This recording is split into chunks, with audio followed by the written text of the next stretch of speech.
Naye mwanaume wa miaka 35 na mwanamke wa miaka 24 wamepatikana wakiwa wamefariki katika mazingira ya kutatanisha katika kijiji cha Jikaze Mbere Kusini, kaunti ya Embu. Kulingana na wakazi,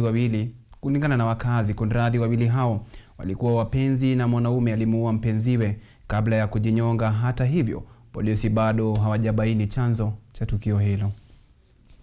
Wapenzi wawili walikutwa wamefariki Jumatano mchana huko Mbere Kusini, kaunti ya Embu. Mwanaume alipatikana amejinyonga huku mwanamke akiwa amelala karibu naye. Polisi wameanzisha uchunguzi wa kina ili kubaini kilichotokea. Asubuhi ya kuamkia leo tumeitwa na simu tukaelezewa kwamba Eric amejinyonga kwa mti wa mwembe na chini bibi yake amelazwa hapo akiwa marehemu. Tukiangalia Eric ndiye alimuua mkewe kwa njia yenye hatujui, sababu maaskari hawajafika na hakuna mwenye amewaguza.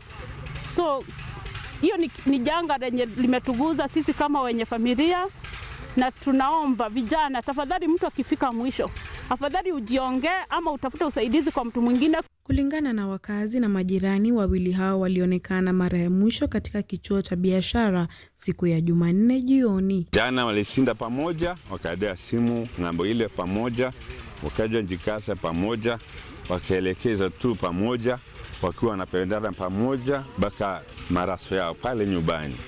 Sasa pale tuwezi kushuhudia tu wakiingia kwenye bao waliendea namna gani, lakini tumekuta viatu zao pale pamoja. Halafu mili yao ndio iko hapa hivi. Alikuwa anashuhudia kweli atajinyonga, atajiua, kwani wazazi wampendi. Na kapia hole nyinyi wazali kwa Irini. Aidha, mwanaume huyo anasemekana kutumia simu ya rafiki kurekodi video akilalamika kuwa wazazi wake hawakumpenda na walipinga uhusiano wake na mwanamke huyo. Inadaiwa alidokeza kuwa maisha yake yalikuwa hatarini. Yeye ako na bibi na watoto wawili, lakini yao waliwaacha na akakuja akaoa msichana mwingine.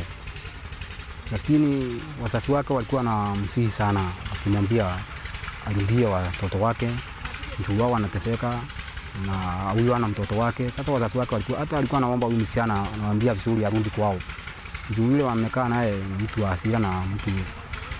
Lakini hao juu ya ile mapenzi walikuwa nao, walikuwa wao wamependana hao wawili, hawakuwa wanaachana, wakienda kila mahali wanaenda.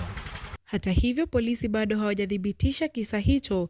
Miili ya wawili hao imesafirishwa hadi katika hifadhi ya maiti katika hospitali ya Embu Level 5 kwa uchunguzi zaidi. Petra Faith, Runinga.